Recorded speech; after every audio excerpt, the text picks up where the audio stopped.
Breaking news from Stilfontein in Northwest Province, South Africa, where a lot is unfolding at this hour. The end is nigh. Media reports indicate that there is no sign of life at the Stilfontein shaft as a rescue operation winds down. Media reports emerged in the past few hours that police have arrested suspected illegal mining kingpins who allegedly tortured, assaulted, starved, and killed Zamazamas at Buffelsfontein gold mine in Stilfontein.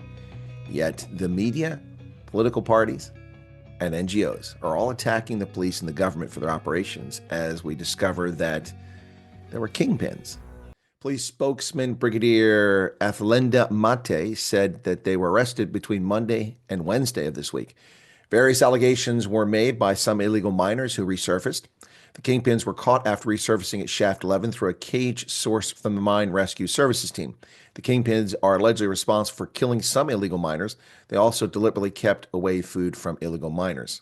Now, that's in stark contrast to what the media are reporting and what political parties are claiming.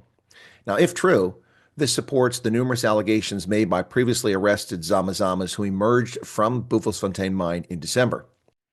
The anti-rule of law narrative is in full swing, with headlines ignoring the criminality of the Zamazamas, deflecting in a brazen effort to blame the government of South Africa for the Stilfontein debacle. A Wall Street Journal headline today reads, "Dozens of dead pulled from illegal South African gold mine after standoff with authorities." Prospectors were trapped underground for months as police, on orders from South Africa's government, attempted to starve them out. Prospectors? Seriously? Well, that sounds like innocent. It sounds innocent, eh? Evoking images of placid, scruffy-faced men panning for gold along a stream. Attempted to starve them out. Strange. The mission clearly achieved its intent, to arrest criminals stealing from a disused mine. The large number of Zamazamas who did exit the mine over the past 5 months and surrender to authorities debunks the lies now being told.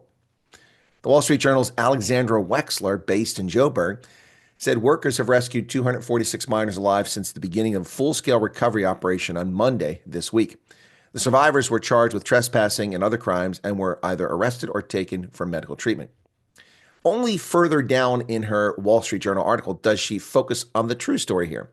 Police state that 1,576 miners had got out by their own means between August and the start of Monday's rescue operation. All have been arrested, and 120 of them have already been deported from the country. Now, Wexler does correctly note the decline of South Africa's gold industry, which I've reported on many, many times. She says many gold mines, like Stilfontein, are no longer commercially viable and have closed. South Africa was the world's top gold producer for decades until 2007, when it began its descent to ninth position. She adds that trace amounts of gold remain in the shafts, which impoverished South Africans and migrants from nearby countries risk their lives to retrieve. Miners routinely spend months at a time working underground. That's all true. However, the government estimates that illegal gold mining costs the country nearly $4 billion per year.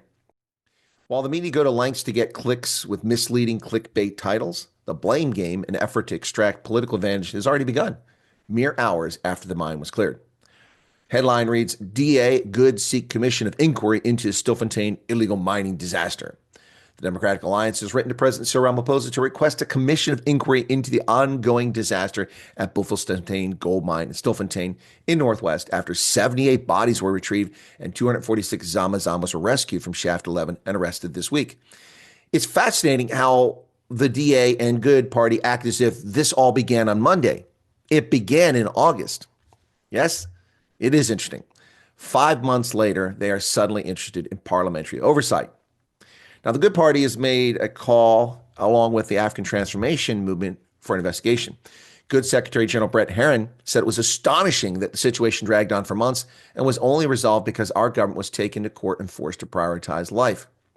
What is astonishing is how Good ignored the issue for months, in spite of pervasive press coverage for the past 60 days. Where were these calls in September, October, November, December? The African Transformation Movement blamed both the Democratic Alliance and the government for what it called a man-made crisis. Well, two corrections to this Times Live article. Number one, the Democratic Alliance is the government. It's part of a grand coalition. So you're blaming them and the government? Well, you're blaming the government. But they're singling out the DA, which is funny.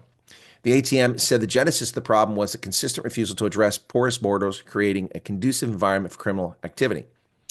Seriously? And how exactly is that the responsibility of the Democratic Alliance, which joined this coalition about 6 months ago? The African National Congress controlled police under an ANC police minister, Mkunu, started the operation 5 months ago. The DA joined 6 months ago. Do you even think they realistically were part of any planning on this as part of the cabinet? This is silly nonsense from a virtually non-existent and lacking any influence African transformation movement. Now, not to be outdone, the unions and NGOs have chimed in as well. The Times Live article written by 4 authors. It took 4 people to write this article. The title is South Africa Accused of Horrific Crackdown as 78 Bodies Pulled from Stilfontein Mine. Trade unions state allowed miners to starve to death. Horrific crackdown. They had over 150 days to surrender themselves. The South African Federation of Trade Unions accused the state on Tuesday of allowing the men to starve to death in the depths of the earth. The nearly 2,000 who did surrender are alive. No one was forced to starve to death.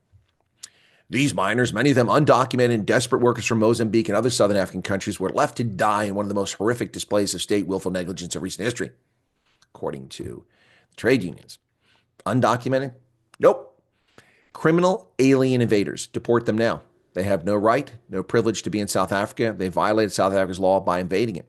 There's no such thing as undocumented workers. They are criminals. Willful negligence? That's pure hyperbole, unsubstantiated by facts. To date, there's not a single claim that the police blocked anyone from exiting the shafts, ever. Finished and clear. Done and dusted. 5 months, not a single allegation that any police officer prevented any miner from exiting that mine. Not a single one. Yet they claim that they starved him to death. They could have escaped. They could have come out. In response to the attacks on their actions, South African Police Service SAP's national spokesman, Athlenda Mate, said, "We've never blocked any shafts. We've never blocked anyone from coming out. Our mandate was to combat criminality, and that is exactly what we've been doing. By providing food, water, and necessities to these illegal miners, it would be the police allowing criminality to thrive." Now, since the onset of the police operation named Vala Umgodi at Stilfontein gold mine on the 18th of August, 2024, 1,907 Zama-Zamas have resurfaced at various shafts at Stilfontein. According to police, most of the miners at Stilfontein were from Mozambique, although some also came from Zimbabwe and Lesotho. Only 21 of those from the mine were South Africans. And there you have it, folks. Hyperbole, political advantage, seeking gain from this tragedy. The tragedy is man-made by the people in the mines. Whether they were forced into the mines by kingpins who drug them down there, or they went there willingly. That's not the responsibility of the police or the government. They gave them ample opportunity to walk out of that mine, to come out of that mine, and they refused. Well, some did for a long period of time. Eventually, they all are out of the mine now. So will we see these mine entrances covered up in a way that they can't simply be entered into again? Who knows? But blaming this on the Democratic Alliance, that's rich. Blaming it on the police, that's also kind of rich. These people had no business in that mine whatsoever. They're stealing, they're thieves, and many of them, as we've found out, are criminal alien invaders who have no business in South Africa. But the press looking for clicks, the political parties looking for advantage, and then unions looking for relevance. What say you, South Africa? The Stilfontein crisis comes to an end, January 16th, 2025.